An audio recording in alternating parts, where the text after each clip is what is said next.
പിൽക്കാലം മാത്രമായിരിക്കും കേട്ടിരിക്കുന്നത്. അതുകൂടാതെ പ്രകൃതി രമണീയത ശരിയായിട്ട് ആസ്വദിക്കാൻ പറ്റിയ ഒരു സംസ്ഥാനമാണ് ഉത്തരാഖണ്ഡ്. ഉത്തരാഖണ്ഡിന് പൊതുവെ ജനങ്ങൾ പറയുന്ന പേര് ദേവഭൂമി എന്നാണ്. കാരണം ഒരുപാട് ക്ഷേത്രങ്ങളും ക്ഷേത്രത്തോടനുബന്ധിച്ച സംഭവങ്ങളാണ്. അത് ഗംഗോത്രി, യമുനോത്രി, ഹരിദ്വാർ, ഋഷികേശ്, അങ്ങനെ ഒരുപാട് ക്ഷേത്രങ്ങളും ക്ഷേത്രാനുബന്ധിച്ച കാര്യങ്ങളാണ് ഉത്തരാഖണ്ഡ്.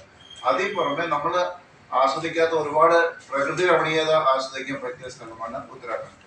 അപ്പൊ അങ്ങനെ ഒരു ഏരിയ നമ്മള് കേരളത്തിൽ അധിക പേര് അങ്ങനെ എക്സ്പ്ലോർ ചെയ്തിട്ടില്ല. എന്ന് മാത്രമല്ല, ഉത്തരാഖണ്ഡ് ഗവൺമെന്റ് തീരുമാനിച്ച കാര്യം അവരുടെ സ്റ്റേറ്റിലെ ടൂറിസം ഡെവലപ്പ് ചെയ്യാൻ വേണ്ടി അവര് ചെയ്യുന്നതാണ്. അപ്പൊ IRCTC കൈകോർത്ത് നമ്മുടെ IRCTCയും ഉത്തരാഖണ്ഡ് സർക്കാരും കൂടി ചേർന്ന് ഒരുക്കുന്ന ഒരു പാക്കേജാണിത്.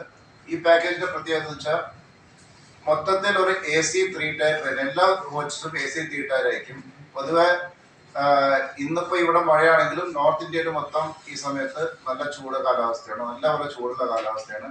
അപ്പൊ ജനങ്ങൾക്ക് യാത്ര ആസ്വദിക്കണമെങ്കിൽ ഒരു AC വാഹനം എന്ന രീതിയിൽ ഈ ട്രെയിനില് ഇതിന് പുറമെ ഈ AC 3 ടയറിന് പുറമെ നമുക്ക് കിട്ടുന്ന ഫെസിലിറ്റീസ് ഫുൾ ടൈം ഫുഡ്, 3 നേരത്തെ ഭക്ഷണം. അത് വെജിറ്റേറിയൻ ആയിരിക്കും മാത്രമേ ഉള്ളൂ. കാരണം പൊതുവെ നമ്മൾ പോകുന്ന സ്ഥലങ്ങള് പിൽഗ്രിമേജ് ആയിട്ട് ബന്ധപ്പെട്ടതാണ്. അതുകൊണ്ട് മിക്കവാറും സ്ഥലങ്ങളിൽ food complete through out the journey നമുക്ക് വെജിറ്റേറിയൻ ഫുഡ് ആയിരിക്കും. ഇതിന് പുറമെ